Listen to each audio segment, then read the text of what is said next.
Good morning. Welcome. Welcome to this Brexit Readiness Training webinar. My name is Toby Thompson. I'm based at Cranford University. I'm sat with Brian Zuccala. More on Brian in a second. Brian is our resident expert. This is going to be around about an hour that we're going to be together, possibly a little longer. And that little longer depends on the amount of questions that you have for us. This is an interactive session. So we're very keen to hear your questions, anything to do with Brexit readiness regarding logistics and transport. We're coming live today from the Chartered Institute of Logistics and Transport, can't get my words out, CILT. So anything to do with cross-border freighting, transport, please ask us your question. Brian is your man today. If you haven't found the text chat panel, it's at the bottom of the screen. There's a little icon which has a text chat icon. Please click on that.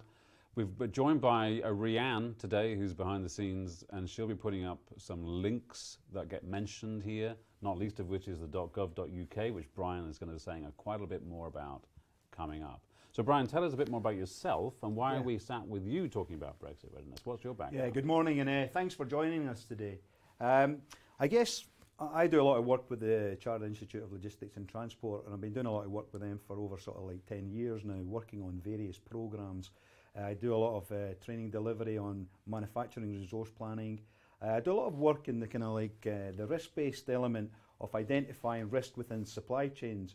And I've had some interesting jobs working globally with UNICEF, following the supply chain of medical products across the globe. I guess my kind of area of interest with Brexit, I first got involved about 12 months ago. And I remember delivering a presentation to a group. And that group were from members of the CILT and members of other organisations, a group of about 30, 40 individuals based near Dover. And I remember I did a presentation, I called it Feast or Famine. And I remember at the end of the session, somebody says, Brian, you know, interesting presentation, because at the time I was saying, look, you need to be prepared, you need to plan, you need to think about looking at the potential risk within your supply chain as we get closer, whether we have a deal or we have no deal.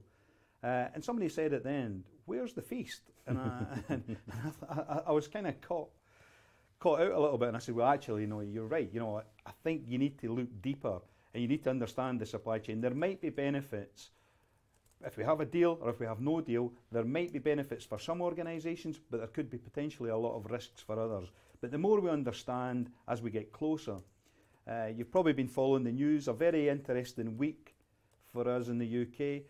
There's still some discussion, will we have a deal? The chances are in the next sort of like 24 hours we should have a better understanding, because this will go to the European Parliament tomorrow. If it's accepted, the UK Parliament will hold an extraordinary sort of meeting on Saturday, because I think it's the first time they've ever actually gathered on a Saturday to actually make a decision, so this will be our first. If that goes through and we have the deal accepted, then potentially what I'm going to be talking about today will shift completely, because what I'm really going to concentrate on is the 31st of October. If we have no deal, then from that date, then what happens? It's World Trade Organization from that point, 2300 hours on the 31st of October. So after that, everything shifts towards World Trade Organization rules. So again, it's a kind of major shift, and it's an interesting week. I know a lot of people have been following this now for a number of years. I guess I switch the news on every day, and I've also just recently just actually signed up to the .gov.uk website updates, and I would suggest that you do that. .gov.uk, you go in, you'll go through a process. They'll ask you a little bit about you, your company, whether you're UK based, European based, a little bit about the sector that you work in, and they'll tailor a bespoke update kind of like package for you to give you advice and guidance, but they'll also give you daily updates. Now you can actually filter that as well. I haven't. I've made the mistake of asking for everything, and I'm probably getting about 40 updates a day on an hourly basis. I've said before, I'm very worried about Brian, because he's getting these updates. He's on his phone all the time. Yeah. But you'd say that's worthwhile if you're in a position of authority regarding this. Get the tailored updates, so you can tailor it to your specific requirements. So if you're in the haulage industry, you can get it tailored to that, and it'll be updates relating to that. I mean, I'm getting updates, and it's quite interesting to see the activity that's taking place across the European Union. and non-EU states, because there's a lot of activity where they're going out there communicating with the countries to help those people that are possibly living in the country and that are a little bit uncertain to what's going to happen after the 31st of October. That's happening right now, you mentioned That's happening now. So there must be hundreds of advisors and experts out across Europe working with various organisations, various bodies, possibly through the embassies. And there's a lot of things actually happening up to the date of the 31st of October. But surely there must be people, maybe people logged on today that are thinking, well, it doesn't really affect me. Yeah. It's not really part of what I'm about. I'm not in this area, or someone else is looking after it. I presume that's the case? Or Yeah, are you saying... I mean, I will always recommend, and we've had some really interesting questions over the last couple of days. You might think it will not impact you, but the likelihood at some point in your supply chain there may be a link to a European partner in that supply chain. Any links in that supply chain could potentially have an impact on you. And what I'm really thinking about here is consider the suppliers. Now, you may think that you only actually contract and trade with somebody in the UK, but potentially their suppliers are based in the European Union, and it could have an impact. And there's also the case of European legislation. Depending on what kind of product you might import or export, it could have some European legislative issues relating to that as well, and that's around things like safety conformity checks. And I'll talk about that as we go through today. I mean, I'm trying to avoid any discussions on kind of political issues, because I think this is a session really to help you prepare. I can't answer all the questions in relating to whether we're going to have a deal or no deal at this point. But you're okay people asking you that, your opinion? You'll just be circumspect? Happy to answer as much as I can on the basis of kind of what I already know. But this session is really about preparing you. The key word is preparedness, getting you ready for that date of the 31st of October.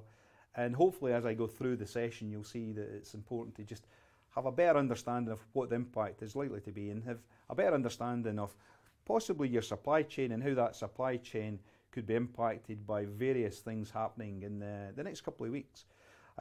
Something I will mention, and I only really picked this up yesterday from the Society of Motor Manufacturers and Traders, the SMMT.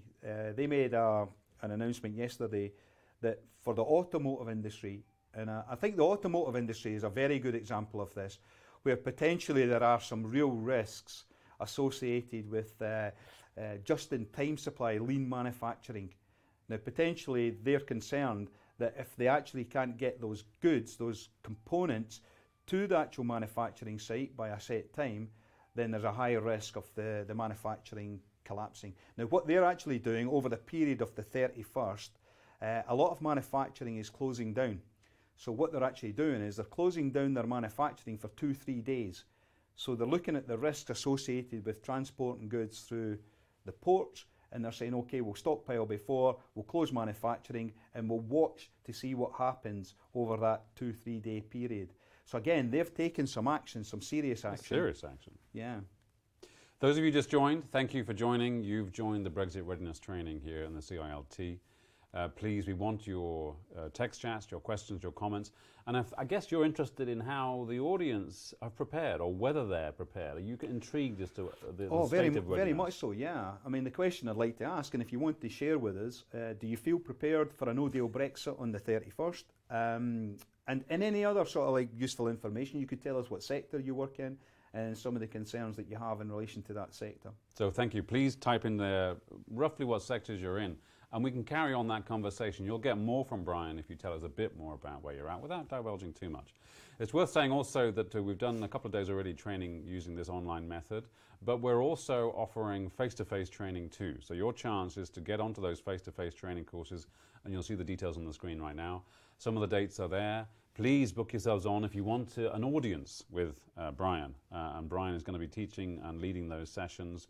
You'll go into a bit more detail in those face-to-face sessions? A lot more detail. There'll be an opportunity to use some of the tools to actually go in and sort of look at some of the actual sort of information that the government's producing, and to tailor it specifically to some of your needs. So ideally, what we're hoping for at the workshops is people to bring along some of the concerns, and we can look at those concerns and we can start to tackle them in a kind of face-to-face environment. Brilliant. So let's kick off then. Brian's got a toolkit of ideas and some thought experiments, really. What's your first? First slide I'd like to share with you is the possible impact. And I think this slide is just a summary of some of the things that we actually have to consider and get concerned about a little bit in relation to the impact that could happen. Now, if you consider that 79% of foods is imported by supermarkets from the EU, 79% of all the food is coming through the EU. 3.5 million road goods vehicles will travel from Britain to Europe each year. So that's a lot of activity coming through the ports. That's a lot of activity coming through the European Union. I think one of the concerns that a lot of individuals and people have had is in relation to medicinal products, to medicines. If you look at it, 3/4 of all the medicinal products that we use in the UK is coming via or through the EU. So again, there's another issue there that they need to be prepared and they need to be ready. 3.7 million EU citizens currently in the UK as well. Now, Brexit will affect you if you buy, sell or move. So if you're buying services or goods from the UK, if you sell services or goods to the UK, or you move goods through the UK. So it's not just the UK that need to think about this. The rest of the European Union also need to think about this, and they need to be prepared, because if they're actually exporting goods to the UK, they have to have all the correct documentation, because after the 31st of October, European Union documentation may no longer be valid. We have to be prepared with WTO, customs and excise rules, documentation. Now, I will share a kind of process and a procedure with you later. So I'll be talking about exporting, importing, and what the recommendations are. I'll always point you in the direction of .gov.uk website, because there's a lot of information in there that is sector specific. I've picked up good information on there in the last couple of days. It is updated almost daily, so if there are any changes, you need to keep up to date, because the government are always looking for a slightly better deal on what we already have, even with the WTO. So they're trying to get recognition for certain things that at the moment we don't have. So we'd have to go straight in under WTO. So again, keep up to date with those bits of information. Just if you haven't found that text chat panel on WebEx, please find that, because Rianne, thank you Rianne, you've posted a whole bunch of links already. So clicking some of those links will start you in that process if you've not already started. I guess you're assuming that most people have thought about it and started some sort of preparation. I think you can't avoid not thinking about it. I mean, I've worked with organisations and they try to prepare for the earlier sort of like exit from the European Union, and a lot of organisations, what they ended up doing was stockpiling. They ended up possibly having to actually rent new warehouses, larger warehouse space. Now the danger is that the cost and the cost implications in relation to that are quite significant. I know that the automotive industry, they reckon that it's already cost them in the region of 500 million pounds to manage. Yeah, it's been a significant amount invested in trying to ensure that they don't have disruptions in their supply chain. So the investment for most companies, you've probably already done something. You've probably had to invest in some way to try and avoid any disruption to your supply chain. My kind of key message is, though, be careful. Be aware that the more you understand your supply chain, the more you understand the risk in your supply chain. I guess my goal today as well is to help you look at how you can reduce any kind of impact on cost in relation to how you invest in trying to maintain your supply chain and any disruption in your supply chain, but also to try and plan for the future as well, not just to the 31st of October. There will be changes after that as well that you need to be aware of and familiar with, so keep up to date and start to build a strategy for the longer term as well. And don't forget, there might also be opportunities. As we move to WTO, there might be opportunity there as well to look at how we trade with other trading partners. So again, it's opening up other opportunities across the globe. So keep a watching eye on that as well as things develop. I'm assuming you're not suggesting people go to WTO website to find out that. That's all presumably covered on the .gov.uk .gov.uk effectively summarises the WTO rules in I would call it a kind of a language that we can all understand. What they've tried to do is apply it to the Brexit situation, which is good because they've made it fairly simple for us. And they've also looked at how they can negotiate with the European Union to try and get some exemptions and some mutual agreements on how we can continue, because we have been part of the European Union for a long time. We have followed European Union regulations for a long time. And what we don't need and what we don't want is a sudden switch off on the 31st of October, and no longer will those regulations be applicable. So the government are continually fighting to try and ensure that that doesn't happen. In some instances, though, it may happen, and you need to be aware of that, so you need to be on top of it, depending on your product. Please keep those questions coming. Sorry, Brian. Please keep the questions coming. We want to direct this to the most useful knowledge that we can share with you. So please share with us the sectors and the details that you'd like more information about, and Brian can come out with that. This first slide, this is surely not a consequence of Brexit. No, this might appear to be a little bit of shock-vertising. Shock-vertising. Shock-vertising. Sometimes this is the worst-case scenario. I mean, this isn't what we're expecting with Brexit, but I was lucky to be involved with the Olympics in 2012. And for anybody that's based around London, you'll be familiar with the kind of like the situation about a year prior to the Olympics, and how companies were given advice and guidance to prepare. Now, I was involved in actually putting together some of the courses, the workshops, and delivering probably over 50 or 60 of those workshops around London and surrounding areas. Now, it's quite interesting because the kind of key message we had when we first started this project was this example here. This example here is Beijing, and believe it or not, this is the torch procession as it came through Beijing. Could you see the torch on there somewhere? It's somewhere in there. I think it's in there somewhere. But this was just the torch procession. They had some serious logistics issues. Now, I think one of the things we need to do is learn from that kind of experience. Now, we learned from the Beijing experience. We knew exactly what we needed to do to stop it happening in the UK. We knew exactly that we had to communicate, we had to engage, we had to collaborate and cooperate. And it was about engaging with as many people as we could to ensure that this didn't happen. And it's the same with Brexit. The more you can share information and guidance and your knowledge with your supply chain partners, and even those outside of your supply chain, even your customers, then the more that will get disseminated to a larger audience. Now, interestingly, I read in the paper yesterday, just yesterday, I picked up a newspaper, I think it was the Times, and there was a little bit in there about how the government are now sort of recommending that organisations can help with the dissemination of this knowledge to all their supply chain partners and even some of their competitors, because realistically, it's about everybody being prepared, so when they actually arrive at the ports, whether it's air freight, sea freight, road freight or rail freight, they need to be aware of the changes in the documentation. I live quite close, even though you might recognise my accent's Scottish, and some people say, well, you know, after the 31st of October, will you be actually retiring to Scotland and voting independence? I can't really answer that one. But what I will say is that Operation Brock down near Dover, I've been watching that. I've been watching that for the last 7-8 months. I can't avoid Brock. Brock, yeah. Why is it called that? I can't remember. I think it's that's a difficult question. I can't answer. Maybe I need to find. Ask him difficult questions. Yeah, I should look into that. I'm more concerned about how it has an impact on me, because actually driving in that area can be quite difficult. So anybody who has actually driven on the M20 near Dover, Folkestone will understand. I mean, one of the things with Operation Brock, if you're looking to export product, so you're arriving at Dover Port, they'll be shutting off sections of the M20, and this will. They're actually going to test this a couple of days before, so watch out. I think the 28th they're going to start trialling this. Avoid that area. So if you're avoiding that area, they'll be checking your documentation. Even though the documentation won't start to apply until the 31st, they're going to test, they're going to pilot it. If you don't have correct documentation, and you arrive 15-20 miles from the port nearer Ashford, then they will turn you back. They do not want the port congested. They do not want to experience this. So they don't want a port that's suddenly congested, and that congestion then spreads. It's a bit like a viral congestion. So from when? From the mid-October? When? Well, they're going to trial it. I think they're going to trial it on the 28th.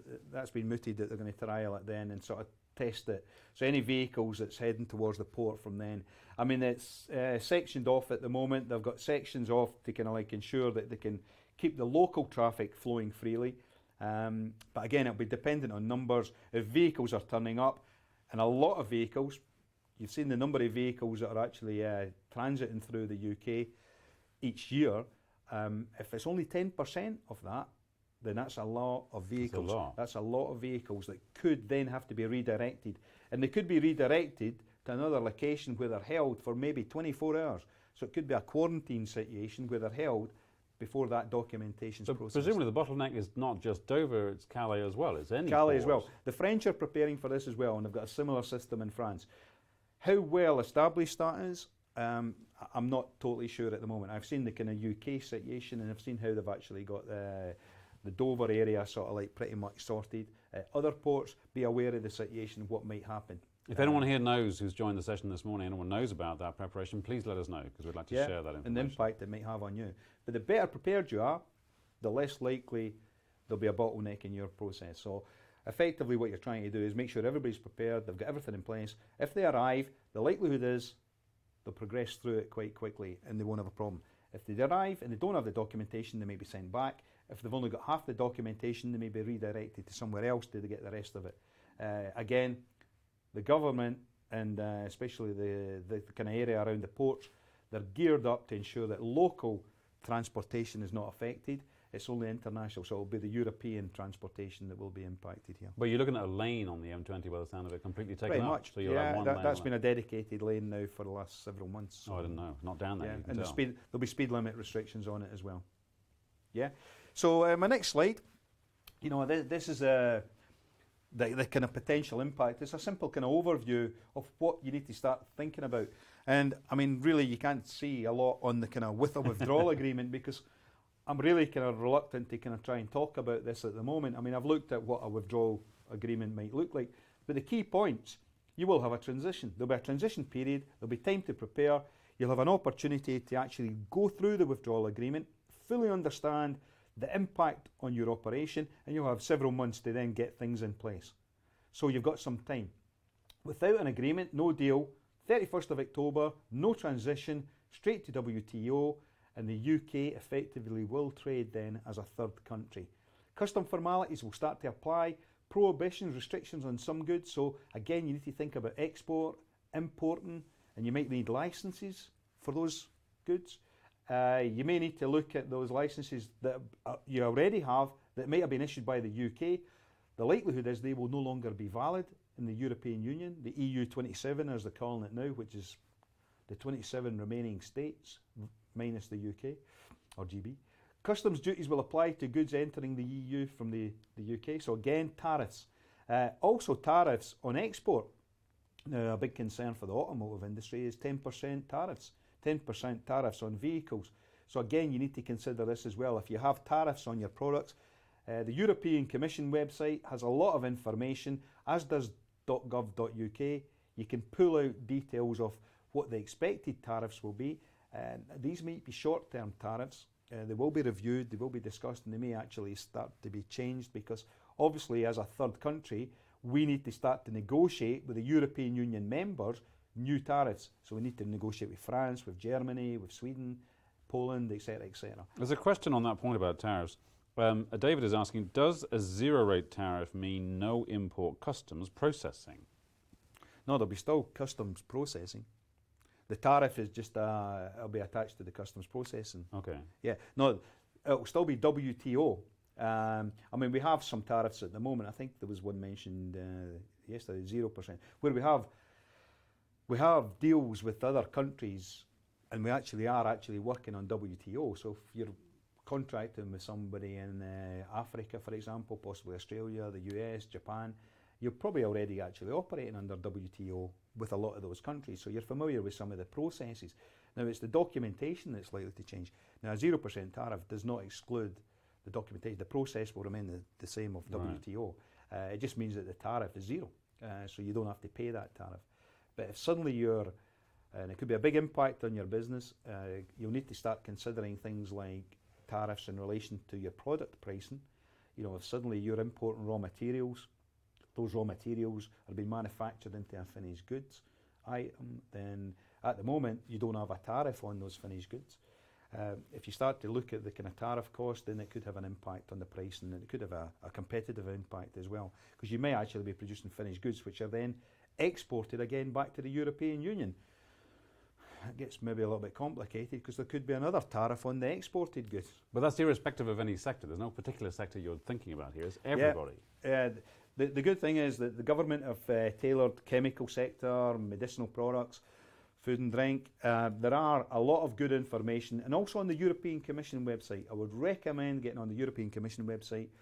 There's some useful information in there, really geared up to help those companies in specific sectors. And they've got, I think they've got something like 65 notifications, sector by sector, talking about legislation, talking about the various issues and impact.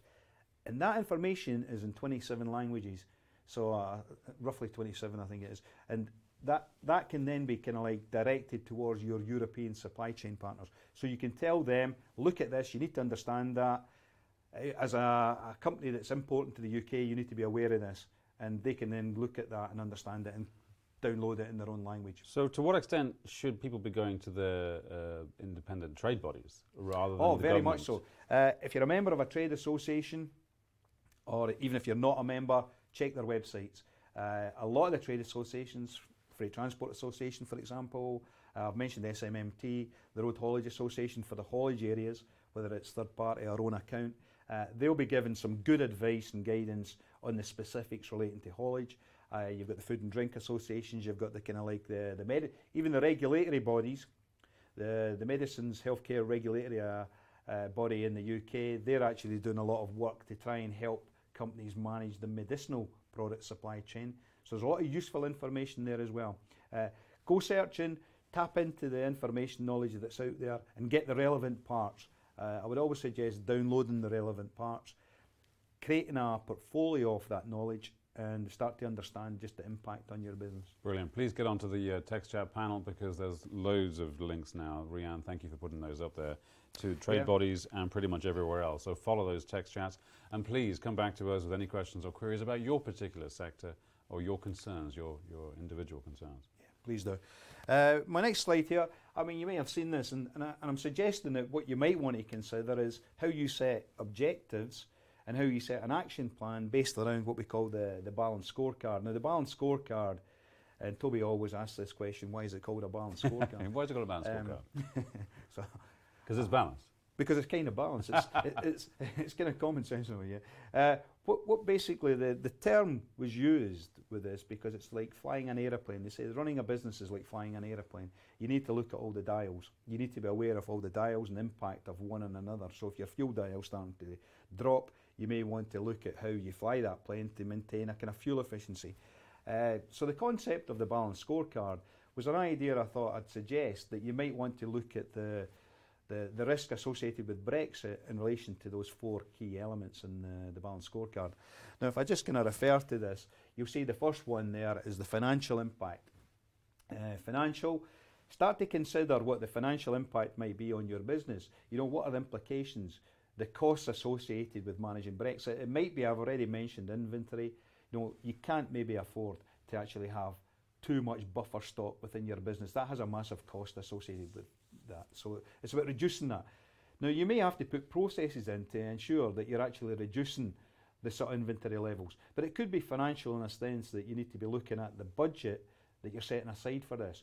You may have to, based on your organisation and based on the expertise, the people within your organisation, you may have to actually source freight forwarding guidance and advice, or consultant advice and guidance on customs and excise processes.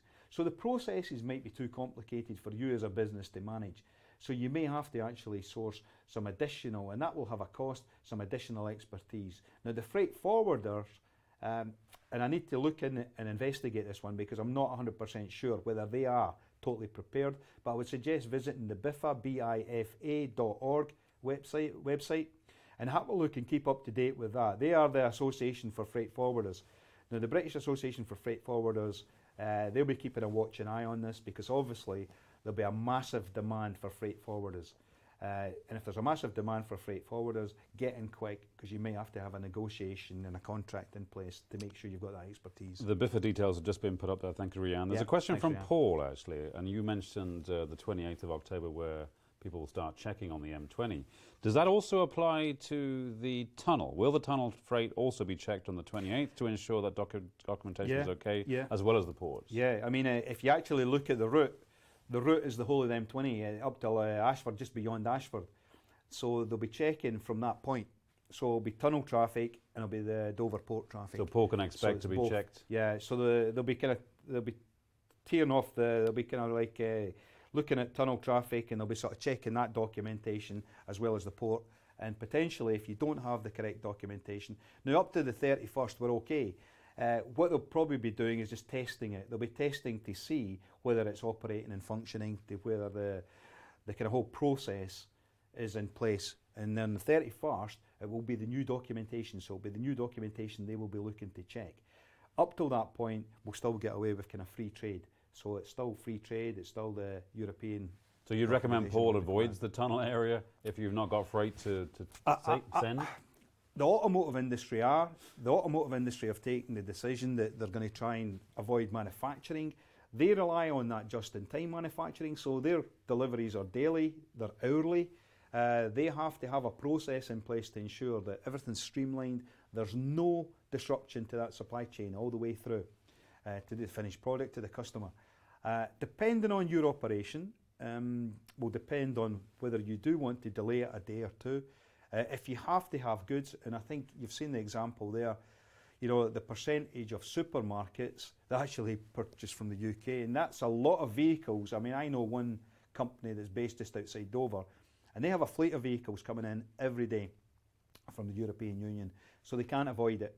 They're lucky that they're based in Dover, so it's just kind of straight through. They've got freight forwarders who work for the organisations. They've got a whole dedicated team. They do WTO anyway, so they're actually dealing with companies outside of the European Union already, so they've got the expertise. If this is all new to you, you don't have the expertise, you may want to consider looking at delaying any kind of deliveries over that period, or any kind of export over that period, if you can. So Paul, let us know if there's a particular area, sector you're looking at there. We can give you more information and more advice. Anyone else concerned about that whole congestion in that area, please let us know. And if anyone's heard about plans in Cali or equivalent, other ports are available, please let us know, because we would like to share that information too. So you can't look at one thing. I guess that's what your document is saying. Four kind of key areas, four kind of key themes there. Try and sort of focus in on the four key themes. Look at what the impact is likely to be in relation to your financial impact, how you manage that, have we got the budget for it. I would also consider setting, there's a kind of short-term action plan that you might need to consider up to the 31st, but I'd also put together a long-term strategic plan, because as this develops, and if it is a no deal, you really need to be prepared not just for the 31st, but any ongoing changes. I mean, I've just kind of realised in the last couple of days that we're getting close to Christmas, and how close we are to Christmas. The concern I would have now is that this is a very busy period for us. There's a lot of goods and products and services that are actually going between the UK and the European Union. It's probably not the best time to try and prepare for a no-deal Brexit, because it is going to be the busiest time. I think you need to be careful of that as well. So you may need to have a strategic plan up to January. There's a killer question just arrived, and to that point, how do we plan when we don't know whether there'll be a deal or not at the end of the month? It might not happen at all. Yeah, I mean, so is that planning? What is that? Yeah, I mean, this is crisis planning. Good question. This is pretty much crisis management. This is very much. I mean, I think the UK are pretty good at crisis management. I think we're very good at kind of managing logistics, and from past experience, I mean, I think if we look at military logistics, we've learnt a lot.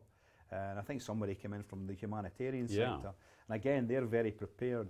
They've got contingencies, they've got good. And I was lucky to work with the kind of humanitarian sector, so I've seen how good they are at managing their logistics. We shouldn't have to manage this like a crisis, and I think the government are trying to prepare us as much as possible. It is short notice in a sense. We only have a couple of weeks, but it's a couple of weeks. It's not just like an instant sort of decision we have to make. You know, if we had a storm coming in tomorrow, we may have to manage that. That's a crisis. So we still have some knowledge, we still have some information. Now the deal part, I totally believe that the government will be pushing for a deal. They'll be trying to make sure we have a deal. I think the understanding is now this is costing UK industry. It's the future competitiveness of the UK. So I believe that they'll do everything where possible to have a deal. Now, I said I wouldn't get involved in politics. Yeah. Will it get voted through on Saturday? I don't know. I mean, I think the government need to wake up to the fact that something needs to change. We need to actually get this fixed and move on. Again, if it doesn't, if it's extended, then you've got another 6 months to think about. But will it go back through the vicious circle into a kind of situation where we end up with another option where it might be a no deal? I don't know. I think they'll have to kind of review this and look at it. But the automotive industry have made it clear. Other industry sectors have made it clear. Enough's enough. And I think what you'll find is there'll be a kind of key industry lobby against the government to make sure that we get this fixed. Tell us what you think. Yeah. If you're wondering what it is that you've logged into, welcome to the Brexit Readiness training from the CILT. We're here with Brian Zuccala, who is an expert in this area. So if you've got a burning question, a question you didn't even think you could voice, please get into the text chat box into this WebEx area and type us the most complicated question you can think of. Brian's knowledge goes very deep, and I've had 2 days of working with Brian so far, and there doesn't seem to be much that he doesn't know. So test him with those questions. So tell us, well, there is a question just in. If you're due to travel for business, could this have an impact on passports? So not goods and freight, but you're traveling on business. Yeah, there's a lot of useful information out there. The government have posted a lot of information on a country-by-country basis. So it's information on if you're travelling to specific countries, what you need to think about. I mean, the key message is make sure you've got 6 months on your passport. So make sure you've got validity of 6 months. You can't just turn up with 2 months validity left on your passport. You will not be allowed to transit. The other thing to consider, if you're hiring a car, in the past, your driving licence, your GB licence, or your European Union licence was acceptable. That's no longer acceptable. You will need to get an international driving licence. Where'd you get that from? Through the post office. Oh, right, okay. So you go to the post office. Again, don't leave it to the last minute. I think you need a photograph and you need a few other things. How long does that last? Is that a year? It's the green international. I think they used to last a year. I'm not sure if the government have tried to extend it a little bit longer now. I think you can get a kind of short one or a longer one. But they don't cost a lot, and the government are trying to make the processes as simple as possible. Again, think about that, consider that. So you may need to do that now if you're planning a European visit and you're hiring a car. Check your passport. Again, the government are trying to limit and minimise the risk. They're trying to ensure that processes in place will ensure that everything goes smoothly. So they're trying to kind of make sure that everything's kind of happening. They've considered everything and the likelihood of kind of an increase in demand and how they cope with that demand. But you can't assume that the government will look after your supplies. You've really got to make the effort, I'm assuming. You've got to fish around. You've got to go digging in to the information. And .gov.uk is full of good, useful information. And their search engine is quite good as well. You can put in a few things in the search engine and it normally pops up. But I'm getting the daily updates, and I think I had 10 updates today, and it was all about... Today alone? Yeah, just this morning I had 10, but I think most of them, 9 of those updates were just about travelling, business travel. It was all just about business travel, and there was a few others that were kind of like based around helping countries deal with the kind of like issues in their own countries, country-specific things. So again, there's a lot of information, good information out there. So what's this complicated looking diagram here? This is the next step. And what I would suggest is, maybe not to the extreme, but some companies create a war room. They call it a war room because it's almost like this is a project that's a bit of a battle. You know, we need to get the right people in the room to talk about the right things to do, to make the right decisions. And I would suggest actually mapping your supply chain. It's surprising, actually, I do a lot of work with a lot of companies, and it's surprising that a lot of companies don't really map their supply chain in a lot of detail. You know, they know that they might have 10 suppliers. They know that, you know, this is how we use our kind of logistics. They may have a few contingencies in place. They know kind of roughly who their customers are, but if they're looking at new customers, then, you know, they don't have that flagged up as well. But do you know who your suppliers are? Now, it could be, here's a scenario, supplier B is based in the UK. That's one of your main suppliers. That supplier B is based in the UK, it's your main supplier. However, that's a component made up of several parts. A number of those parts could be manufactured in the European Union. Now, if they're manufactured in the European Union, it's now going to supplier B, who's based in the UK, who has to be prepared. They have to make sure their supplier is prepared, and they have to make sure that they're prepared. You might only be contracting with supplier B, but they might have a number of organisations. It could be a lot more complex than this. So my suggestion is map your supply chain. Get a dedicated area, call it a war room, call it whatever, and start to pull the right people from your organisation together to ensure that you don't miss anything. But you've got suppliers of suppliers of suppliers. How far back have you got to go? I think what you also have to do, and I'll show you a little diagram in my next slide, is identify the risk. If it's a high risk, high probability, high severity product, then potentially you need to maybe go back deep into the supply chain.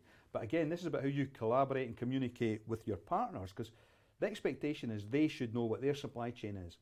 So they should go and maybe like look at their supplier network and where there could be risks. There was an interesting point, and there was a question that was asked yesterday, and the other thing to consider in your supply chain is don't just consider the products, consider the services and consider the legislation. Consider some of the other things that could impact. And somebody mentioned yesterday, you know, okay, if you're bringing in live animals, there might be a veterinary license required. And I thought, will there be enough vets to carry out the licensing process? Good point.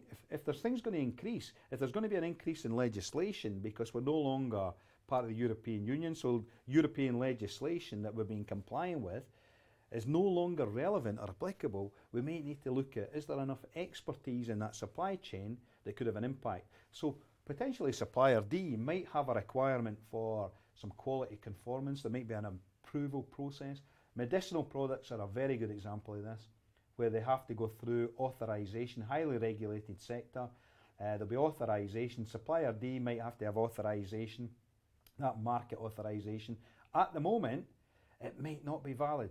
If they're using, depending on how it's approved, they have something called a qualified person within the manufacturing of the pharmaceutical products, and that qualified person is the legal signatory to any approved product that goes onto the market. Now, potentially at the moment, if that person is based in Europe and it's a multinational organisation, they can actually release the product in the UK. After the 31st of October, they will not be able to do it. That person has to be based in the UK. So the regulations are changing. I mean, that's an example, but it's the sort of things you need to consider, which takes me to my next slide, which is interrogate the supply chain. You know, you've mapped your supply chain, but interrogate it, challenge it, identify where could the impact be. You know, is there things we haven't considered? Just a point. You know, you might think, okay, we get a deal. This has all been a waste of time. It probably isn't. You know, I do this with companies anyway, and it's amazing the things that they start to pinpoint where they can make cost savings. The more they kind of start to understand their supply chain, and the more they understand the kind of value, the parts of their supply chain. In fact, some companies call them value chains. They'll start to identify where they can actually look at improving lead times, reducing costs. So again, it's an exercise that's probably worth doing anyway, even if we have a deal. Here's a test for you, your knowledge. Oh, okay. This is about perished goods. For goods that perish in transit due to port delays that you've talked about because of no deal, how would this impact the consignor and the consignee liabilities? Who's liable? Who's responsible for that? There is actually a very good document. It's a flow diagram that the government put out 2 days ago, actually, and it was one of my updates. And it's based on food products, and they've got a good flow diagram showing the different things that companies need to be considering and thinking about. Now, in that situation, things will change in relation to who is the importer, and I'll talk about that in one of my slides. But who takes kind of responsibility and liability for that? Now, the danger is that both sides need to be prepared. And because you're looking at perishable goods, you'll be carrying out a risk assessment anyway on the perishable goods, how they're stored, how they're retained at a certain temperature, etc., etc. So you're using maybe a tool like HACCP's, the tool I think they use in the food industry. Now, that risk tool should incorporate things like this. It should incorporate changes to legislation. It should incorporate changes to customs and excise processes and procedures. Now, responsibility, I think this becomes a difficult issue because you may have to review your contractual agreement.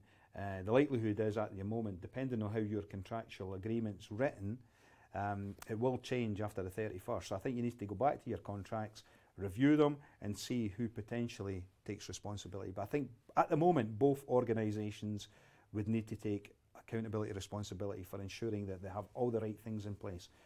But you need to review your contract. Contracts may change as well. I think a lot of organisations may need to revisit their contracts based on this. Brilliant, thank you. Thank you for that question. Keep those questions coming. So where are you headed now? Yeah, so again, interrogate it. Look at your EU legal requirements. Look at whether you're going to be exposed to increased tariffs. And also the last one there, you know, do you have sufficient skills and competence? This is the people aspect. do we have enough sufficient skills and competence within our own business? Do we have the people in the right jobs to do the things that they're going to have to do? Does your systems, are they designed to cope with any kind of changes? Because they may be designed for European and only European, so you may have to modify them in some way or retrain, upskill, reskill other individuals within your team. They may have to become familiar fairly quickly with WTO rules. Some really good training, free training, online training, European Commission website. You'll be able to access it. They've got a whole load of courses, free online courses on customs and excise using WTO. Now, a lot of them are actually in several languages, so you can actually point your supply chain partners in the direction of those courses and get them to kind of look at it and understand it. Rian, thank you. You just posted another document there which looks really interesting around guidance Thanks, on regulations. So thank you for that. Yeah. So I guess my next slide, which was the point I was mentioning, what do you focus in on? Well, you've probably seen this before. It kind of relates to kind of like most things that we do, but supply chain risk assessment is quite a key thing. This isn't health and safety. Health and safety, we've used it a lot in health and safety. So red, amber, green. Red, amber, green. Typical scenario, you've got a product that you purchase from Europe, low probability and it's not going to cause any real issue, so you might score this very low, a 1. You score it a 1, low severity, it's not a big issue. We've got some buffer stock that can keep us for 3-4 months. It's not going to be a major issue. So you can pretty much ignore that. High probability, high severity, one supplier based in Belgium, or maybe a little bit further, might be based in Poland. That one supplier hasn't fully understood it, they're not really prepared, they don't have expertise to deal with this. You've kind of tried to negotiate high severity, that product is a kind of like a product that you can't keep on buffer stock because it's expensive, high value. Again, you may have to look at that, you need to deal with that, you need to be engaging with your suppliers, you need to be talking to them, you need to be ensuring that they're prepared for the 31st of October. The other ones there, the ambers, again, how you deal with those. I would always focus on the reds first. I think the kind of Pareto law, you might be familiar with Pareto law, 20%, 80% rule, the 20-80 rule. 20% of the things that are actually coming through your supply chain are likely to have 80% of the impact. That's the high probability, high severity. Focus in on them, get them fixed, get all the things in place that you need to have in place for those, and then start to kind of drill down to the other things as well. Again, don't just look, 31st of this month is key, but don't just look at the 31st of October, look at the next 6 months as well. There's certain things that will happen on the 31st of October that are allowing us a smoother transition, but it may revert to something different afterwards. So again, be aware of what's going to happen in the next 6 months, next 12 months. On that point, someone's just asked, and this is another killer question, what happens at 2300 hours on the 31st? Firstly, I got a question. Why is it 2300 hours? Why is it not midnight? And what happens? What magically happens at that point? I think it automatically we transfer to WTO rules from the 2300. The point about why is it 2300? No, I couldn't find any reason for that. And I didn't know if it was because of the European, the clock, the time difference. Possibly. So it could be the European time difference. It's midnight their time, and it's, and I think it could be that. That's the real reason for the 2300. Everything automatically shifts. Now, the kind of issues that we're going to face, there will be issues. I think we're going to see some congestion. We're going to see some, it's a learning curve. It's going to be a steep learning curve. This will be the first time it's gone live. We will have piloted it before then. So we really need to be as prepared as possible. So the more companies and the more organisations that are prepared, the less likelihood is we will have any disruption. But a small percentage that aren't prepared, we're going to have some disruption. So the government, they're gearing up for it. They're saying, okay, if it is going to be like, people turn up and they're not prepared, how best can we manage this? How best can we deal with it? And that's why they're setting up the Operation Brock, and in other ports are doing similar things in France. So again, they're trying to prepare as best as possible, but at this moment in time, we don't really know just exactly what's going to happen. It sounds like Y2K. If anyone here online can remember Y2K back in, when was that? Y2K, I guess. Everyone's preparing for it. Nothing actually happened in the end. Nothing happened. So you're inoculated against it. Your gadgets aren't suddenly going to stop working. How your gadgets are certified might stop working, but the gadgets themselves don't stop working. Exactly. And being Scottish, I was the complete opposite, because at the time of Y2K, you could pick up cheap flights. So I was looking for cheap flights so that I knew I could actually travel somewhere for half the price of normal flights. But again, it's actually weighing it up and understanding it. I think the more you understand, the more you become aware. And there is a lot of kind of bad publicity. There's a lot of kind of press coming out there, and there's a lot of scaremongering. I think you really need to look at your operation, your organisation, the location, look at your supply chain, get it all mapped out, look at the ports that you use, get the information from .gov.uk and other information. Also, another useful source of information is local information to where you operate. And I know the business a lot of the kind of like chambers of commerce are geared up for this. They're providing information to the local community. They're gathering information from organisations like the CILT, and I've worked with the Dover Chamber of Commerce fairly recently, and they've been running some small workshops with businesses just to kind of engage them and to understand what the impact is likely to be. So there's a whole network of useful knowledge and information out there. I mean, some of it you may have to go and look for and fish for it. Others is there readily available. Brilliant. Well, get onto that text chat panel if you haven't already. Rian's doing a fantastic job. There's about 50 links already. That's an estimated number to find out how it relates to your area. If you've joined late, then you've missed a fantastic session. Recordings are available on Brexit Readiness Training from the CILT. My name's Toby. I'm here with Brian Zuccala. Just a reminder that there are face-to-face trainings available taking place next week. So it's possible to book yourself on a training course where you'll meet Brian in person, who may be able to go through specific details for your particular queries, your particular sectors. You'll see those dates on the screen right now. So this is not the only chance you'll get. There's also another one of these sessions this afternoon. But if you want to see Brian in person, this is the place to go. And please contact the person at the end of that scrolling text there. Yeah. So what's this on the screen at the moment? Oh, this is you can tell I do a bit of fishing actually. This is a fishbone diagram. Presumably you've all seen the fly fish on the salmon. Somebody commented on this whether I was exporting these to the European Union. I've looked at the documentation and sort of relating to feathers and fur. I think it's too complicated. You're okay, so it's not going to break. It's too complicated. Oh, it's too complicated. Yeah. This is another tool that you may want to consider using. If you've not used it before, it's a simple kind of fishbone diagram. I mean, I've taken the kind of balanced scorecard terms here, the process, the suppliers, the people, and this is really just about looking at potential root causes of the problems that could occur. So you've done your mapping exercise, you've got a good understanding of what the kind of implications are likely to be. Now, how do you take those key points and then sort of drill down a little bit deeper? It could be a case of you're looking at the kind of people aspects. I mean, it could be, is there training available? How do we get the training? How easy is it to access that training? Those kind of things. So you might want to flag that up there. Processes. Do we really fully understand the processes? How do you test it? You may want to pilot. You may want to, before the 31st of October, do a little pilot within the operation. You know, make sure everybody's fully aware of what's expected.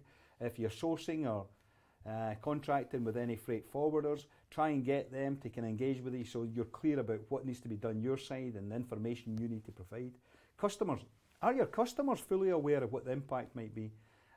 If you're in the automotive industry, the likelihood is you will have a contract that will state that you have to deliver the right product at the right time, to the right place, at the right cost. If that contract specifies a time and those delivery times aren't met and satisfied, the penalties to your organisation can be severe. I did some work with a large aerospace organisation, and they were telling me some of the penalties that they have for late deliveries go into millions. And some of these small suppliers, I mean, they are seriously small, that could put them out of business. But again, there's that threat. Now, you have to be aware of that customers need to be aware that there could be potential delays, disruptions. You've done as much as where possible to kind of like eliminate or mitigate that risk.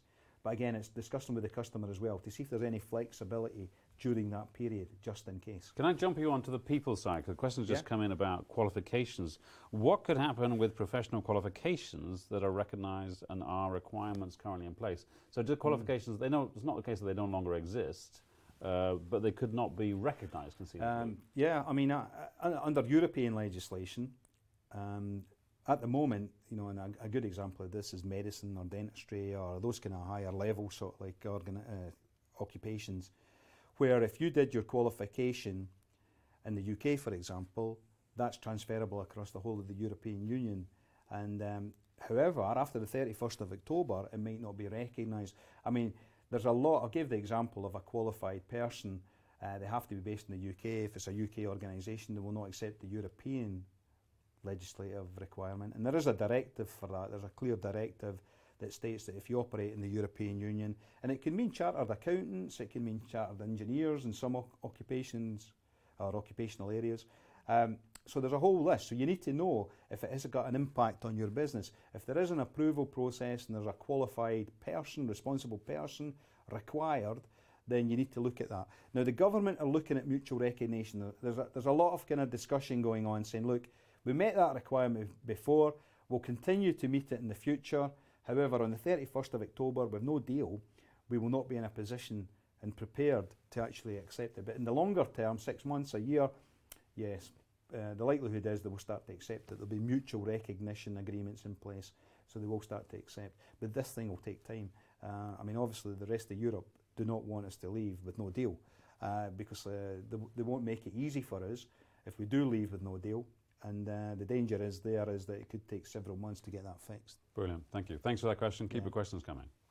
Yeah, so another tool. If you do come along to the workshops next week, we'll be using this tool. We'll be kind of going into more detail on it. I just thought I'd kind of put this up there just to kind of flag up the sort of things that you may want to consider. So this could be on one of your walls in your war room. Yeah, yeah. I might set me one of these war rooms up at home, actually. Put some of your tools on the wall. Yeah, good idea. And get some post-it notes and put them on there. Yeah, yeah. In the roll. You must have a big house, Toby. The key message, knowledge is key. I mean, if I was going to suggest anything, get as much information, but just relevant information. You could get saturated. You could get saturated and bogged down. There's so much information. Oh, there is. I mean, the government have tried hard to try and get as much in there. But get the key things that you need to know and understand. How your supply chain operates, where the bottlenecks are likely to be. You've done your MAP exercise. Get the daily updates on Brexit. Keep a watching eye on what's happening with Brexit, because we could have in the next few days a withdrawal agreement. The next step is obviously understanding that withdrawal agreement, what we need to be doing to prepare. I'm hoping the government run more of these kind of sessions with a withdrawal agreement to help companies prepare. Access to free awareness sessions. Good chance there might be one local to you. If you're a haulage company, I know the FDA, Freight Transport Association, Road Haulage Association are running them across the country. They've got a lot of resource, so they're kind of running these short session workshops. The other thing to consider, heat maps. I use this term, they used it a lot during the Olympics in 2012. Heat maps actually start to identify what's happening. If suddenly there's a massive heat map, as in that there's a lot of congestion in certain areas, you might want to have a contingency in place. If Dover suddenly becomes really congested and you know that there's no point in even sending a vehicle close to the area for a couple of days, you need some contingency plan in place. I mean, I've worked with organisations where they've switched from sea freight to air freight almost overnight. They've had to make decisions because suddenly they've left it too late. They can't actually sea freight the product, so they're having to air freight. Similar things need to happen here. You may need to look at alternative options depending on customer expectations, the type of product. Hence, things like medicines. Don't be surprised, a lot of the organisations that manufacture medicines or the wholesale distributors here in the UK who actually import, they're trying to prepare as best as possible, and they'll be looking at alternative sort of scenarios, what could go wrong, what might happen, and again the concerns around this kind of like complex supply chain. Are we totally aware of what the impact is likely to be?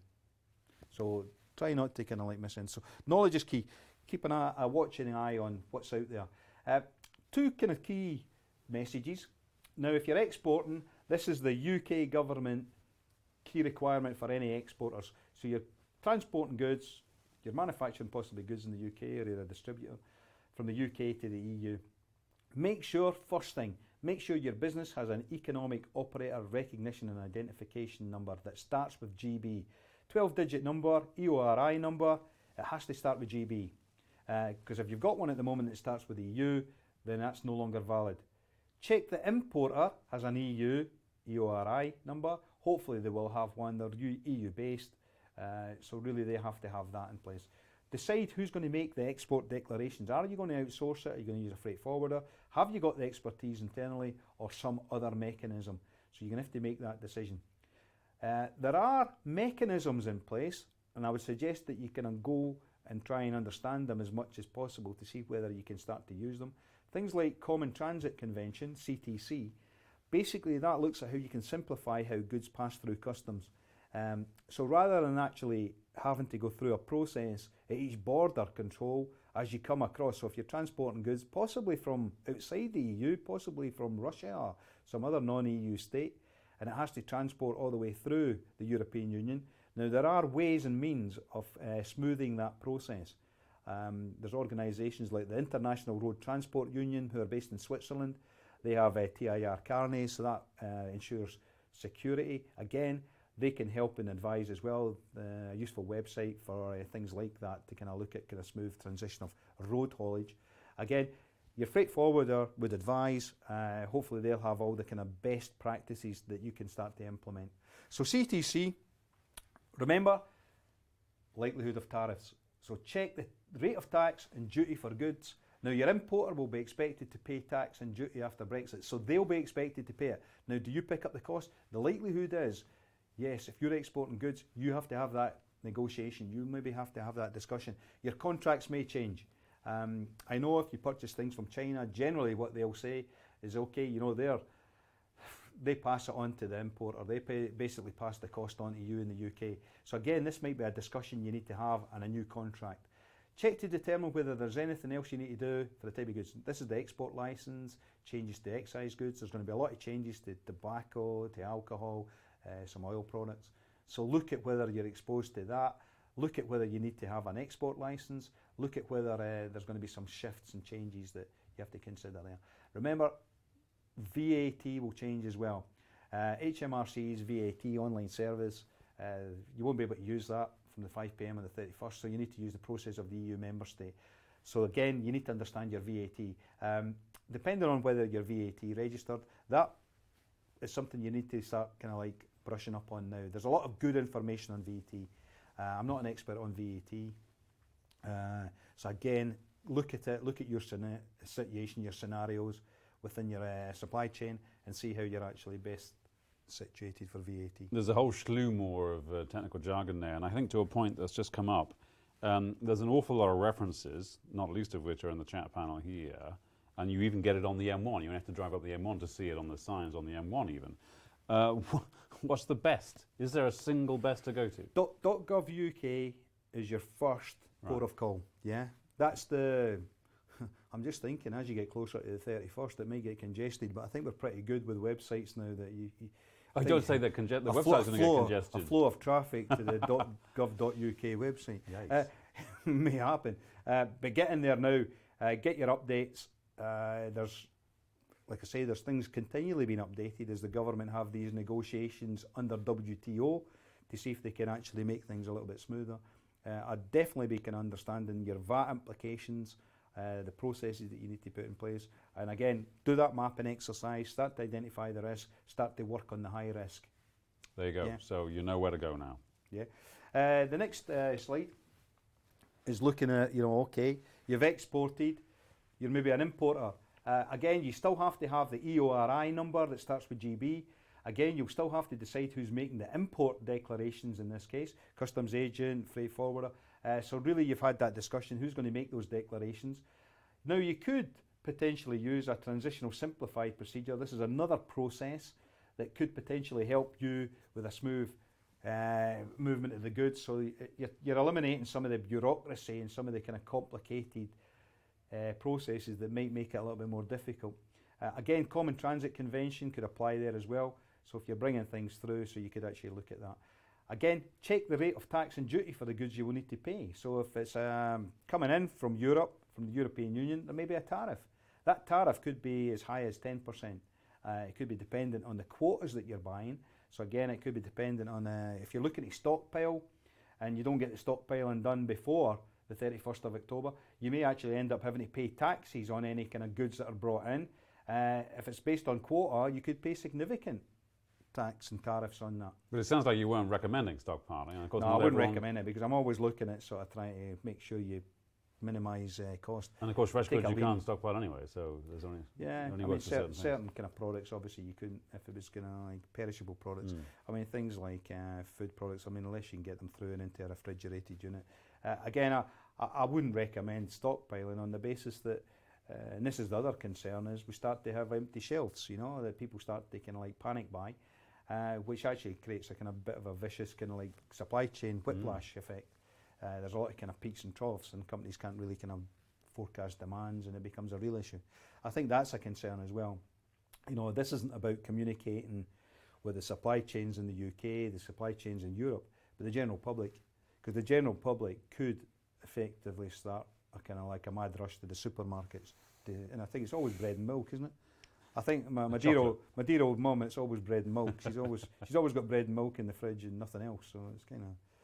So on Saturday you should be stockpiling. You should be watching the government debate. No, don't stockpile. That's what I'm doing. Don't stockpile. You didn't hear that here first. Yeah, but again, the message to the general public, and again, the government are trying to do something there as well to ensure that people don't panic. And I don't think we need to. I think if everybody's prepared and everybody's got things organised, we shouldn't have to panic. I mean, supply chain management, it's never easy. It's a challenging, it's always challenging, I think, as it gets more complex. I think this is just one challenge we're going to have to face.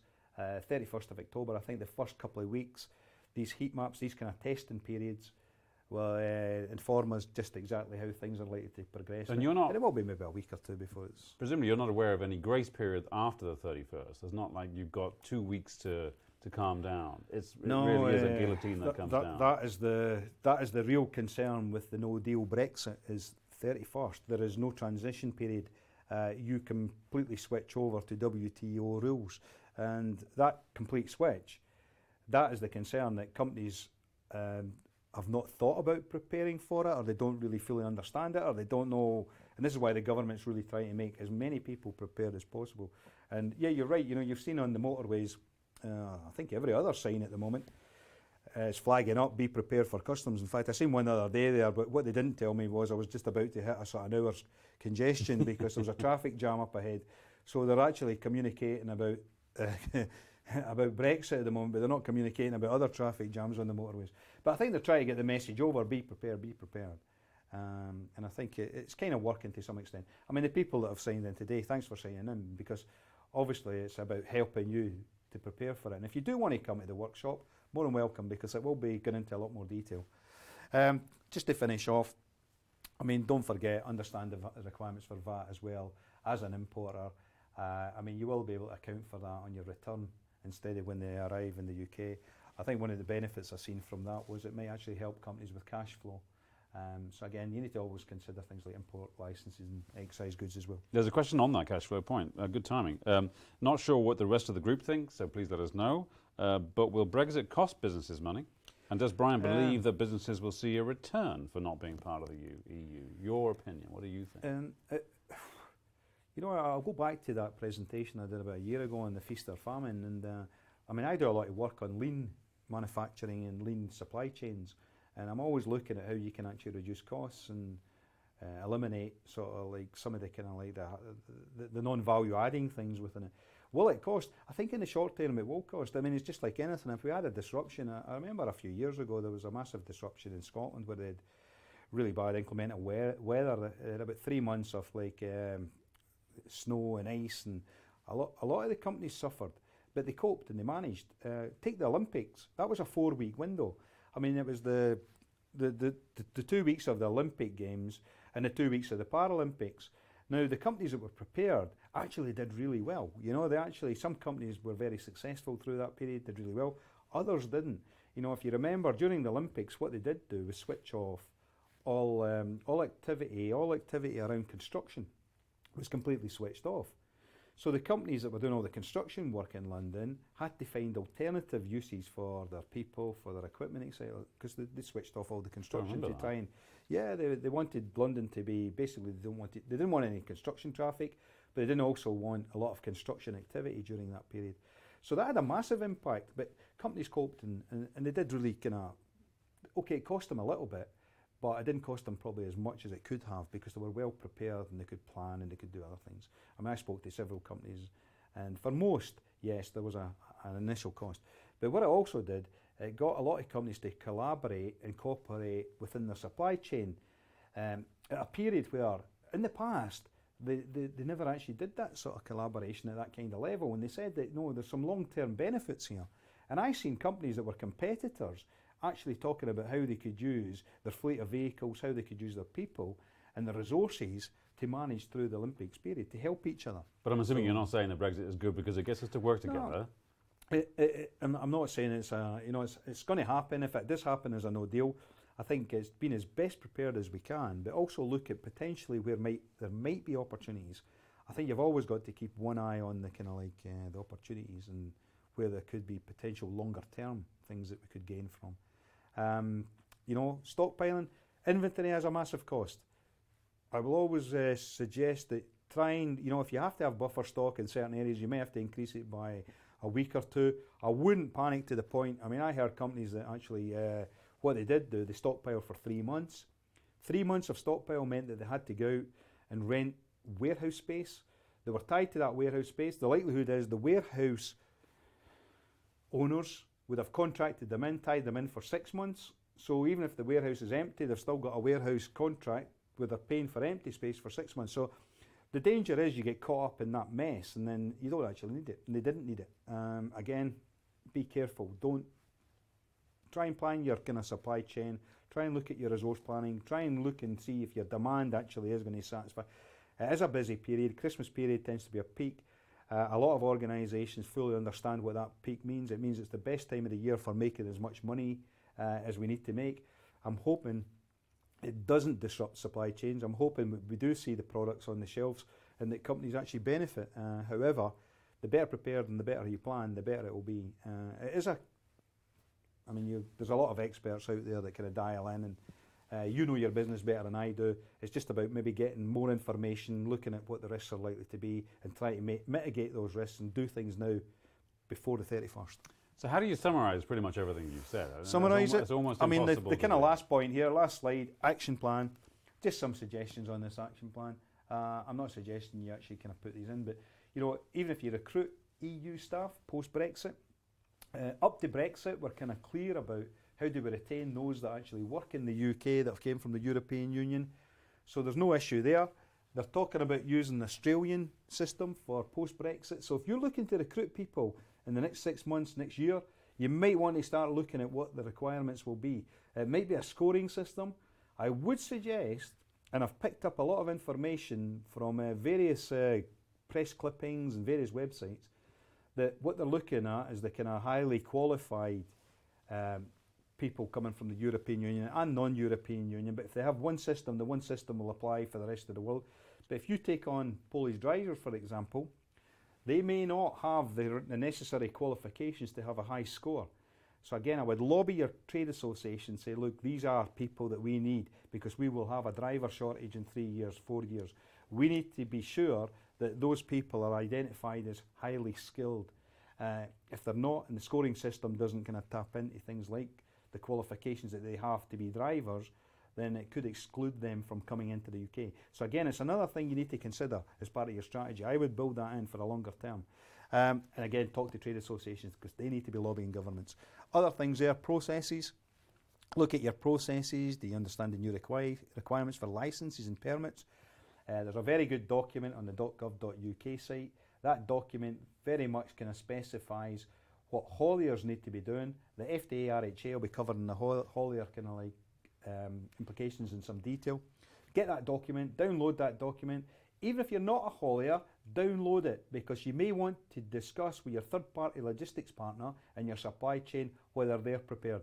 Remember, if they're not prepared and they're exporting your goods from the UK and they go off into Europe and they're not prepared for it and they don't have proper certification, then they could, your goods could end up being actually sort of like quarantined somewhere in Europe. So again, if you've got £1 million, £2 million worth of product in the back of a vehicle, it could be medicinal products, they could have a massive cost to your business. So make sure your hauliers are prepared. Make sure they have that document and they've got all the things in place. Other things, look at your financial.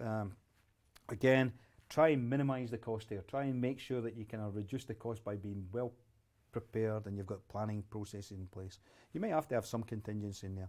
Look at your customers, look at your suppliers, identify the bottleneck risks. I mentioned things like, look at those that are actually carrying out approval processes, etc.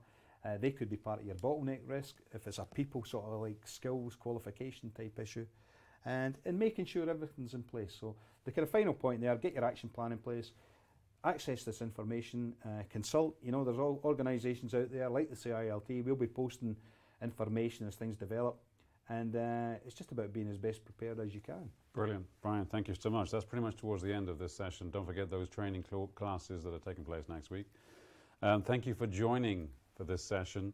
There's one last comment from Rianne. So Rianne, thank you. The documentation, the presentation that you've seen today will be made available at the end of this week for all that have gone on there. So thank you for your time this morning. If you want to see Brian, you can see the details there and the contact information.